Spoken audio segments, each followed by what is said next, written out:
আজি কোকৰাঝাৰ টাউনৰ মাজমজিয়াত ফুলৱানা নামেৰে এটা সুন্দৰ হোটেল শুভ উদ্বোধনী কৰিবলৈ আমি পাই সঁচাকৈ গৌৰৱান্বিত হৈছোঁ। আজি এই হোটেলৰ মালিক প্ৰাক্তন সজল সিংহ ডাঙৰীয়া আৰু মোৰ লগত উপস্থিত আছে আজি এই হোটেল উদ্বোধনী অনুষ্ঠানত আমাৰ BTCৰ কৰ্মেশ্বৰ ৰয় ডাঙৰীয়া। আৰু সঁচাকৈ আজি ভাল লাগিছে যে আজি কোকৰাঝাৰৰ জেগাত এটা ইমান ধুনীয়া হোটেল মানে AC হোটেল শুভ উদ্বোধন হৈছে। আৰু এই হোটেলৰ যোগেদি আমাৰ এই টাউনখন বা কোকৰাঝাৰ অঞ্চলতে এটা মানে যেটো উন্নয়ন বা আপোনাৰ হোটেলৰ এটা মানে হোটেলৰ লগতে বহুতো ল'ৰা ছোৱালী যুৱক যুৱতীসকলে কৰ্মসংস্থাপন পাব, ব্যৱসায়ী ক্ষুদ্ৰ ব্যৱসায়ীসকলৰ চান্স পাব। আৰু তেনেকৈ ধৰণৰ মানে এটা জাগা উন্নয়নৰ কাৰণে এটা এইটো হোটেলৰ যোগেদি বহুত মানে এই অঞ্চলটো উন্নয়ন হ'ব।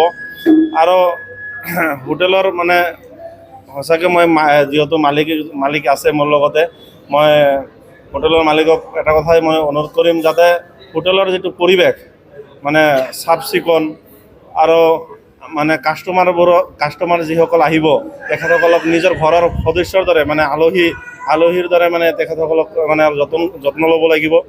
আৰু তেনেকৈ আমি এই হোটেলখন ভালকৈ চলিব বুলি আশা কৰিছোঁ। আৰু আপোনাৰ এই হোটেলৰ মই ভৱিষ্যত উজ্জ্বল কামনা কৰিছোঁ।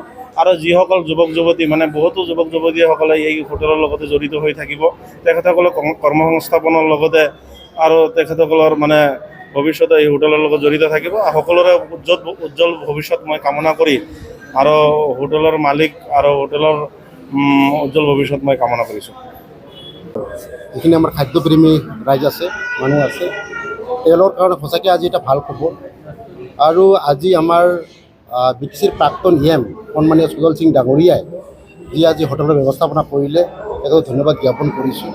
আৰু চাওক, যিহেতু আজিৰ তাৰিখত আমাৰ কোকৰাঝাৰ মানে অঞ্চলত বা কোকৰাঝাৰ টাউনত বহুত হোটেল স্থাপন হৈছে, কিন্তু আপোনাৰ ভাল খাদ্য, ভাল পৰিৱেশন পৰা যদি আমি হোটেল ভালকৈ দিব পাৰোঁ, নিশ্চয় আমাৰ গ্ৰাহকবিলাকে উপকৃত হ'ব।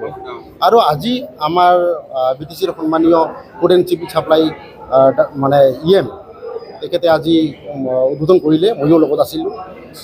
মই ভাবিছোঁ, কাৰণ এই হোটেলৰ যোগেদি মই আশা ৰাখিছোঁ আমাৰ যিখিনি ল'ৰা ছোৱালী আজি আনএমপ্লয়মেণ্ট, যি নিবনুৱা সমস্যাৰ পৰা কিছু ল'ৰা ছোৱালী ইয়াত আহি কৰ্মসংস্থাপন পাব আৰু তাৰ যোগেদি নিজৰ ঘৰখনৰ লগতে আমাৰ সমাজখনৰ কাম কৰিব পাৰিব। আৰু এনেকুৱা ধৰণৰ ইনিচিয়েটিভ লোৱাৰ কাৰণে সজল সিং ডাঙৰীয়াক বহুত ধন্যবাদ জ্ঞাপন কৰিছোঁ। আৰু এই হোটেলৰ দীৰ্ঘায়ু মই কামনা কৰিছোঁ। একচুৱেলি আগত আমাৰ বহুত আগৰ পৰা মই যেতিয়া কোকৰাঝাৰত আহোঁ তেতিয়াৰ পৰা আমাৰ খাদ্যৰ অভাৱ আছিল। তেতিয়া মই যেতিয়া BTCৰ হৈছিলোঁ তেতিয়াও অহাৰ পিছত মই চাইছোঁ আমাৰ অসুবিধা হয়। তেতিয়া মই ভাবি চুলৱানা বুলি এটা জাগা এটা পালোঁ, লৈ আমি হোটেলটো কৰিলোঁ।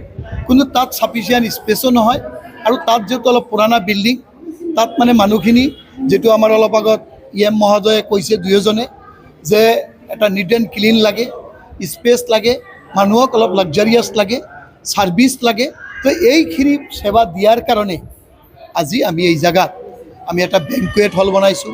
কাৰণ আমাৰ ইয়াত যিবিলাক মিটিং হয়, এনেকুৱা ডাঙৰ বেংকুৱেট নাই, কিবা অনুষ্ঠান হ'লে অসুবিধা, তাৰ কাৰণে ফুল্লি চেণ্ট্ৰেলি AC কৰি পেলাই বেংকুৱেট হল, ৰেষ্টুৰেণ্ট আপুনি আৰু যিটো আমাৰ 16 অনা স্পেচিয়েল থালি, এই থালিটো চলিব।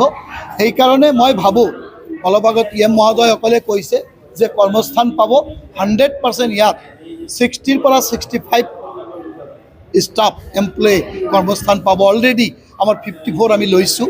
আৰু মই ভাবোঁ যে বিজনেছটো আমি বিজনেছ হিচাপে নহয়, সেৱা হিচাপে আগবঢ়ালেহে আমাৰ বিজনেছটো চলিব। আৰু মই বিশেষভাৱে আমাৰ কৰ্মেশ্বৰ ৰায় আৰু লক্ষী দাস ডাঙৰীয়াক মই অশেষ ধন্যবাদ জনাইছোঁ। আৰু সিহঁতক মই দেখা পাওঁ সদায় যে বহুত এক্টিভ, দুয়োজনে বহুত এক্টিভ আৰু য়ঙো হয়। তো মই ভাবোঁ এই লিডাৰবিলাকো, সিহঁতৰো বহুত ভৱিষ্যত আছে, ফিউচাৰ। মানে বহুত ব্ৰাইট আছে তাৰ কাৰণে ইহঁতক দুয়োজনকে মই যেহেতু ইহঁততকৈ মই ছিনিয়ৰ বা প্ৰাক্তন EM হিচাপে মই দুয়োজন মোৰ সৰু ভাই আৰু বন্ধুক মই ধন্যবাদ জনাইছোঁ আৰু সাংবাদিক ভাইসকলকো মই ধন্যবাদ জনাইছোঁ আৰু কোকৰাঝাৰবাসী ৰাইজক মই অনুৰোধ জনাইছোঁ যে আপোনালোকে ইয়াত আহক এবাৰ চাওক যে আমি কেনেকুৱা ছাৰ্ভিচ দিওঁ কেনেকুৱা কোৱালিটি দিওঁ আপোনালোকে একবাৰ ইয়াত আহি উপভোগ কৰক ধন্যবাদ ভেজ নন ভেজ চব পাব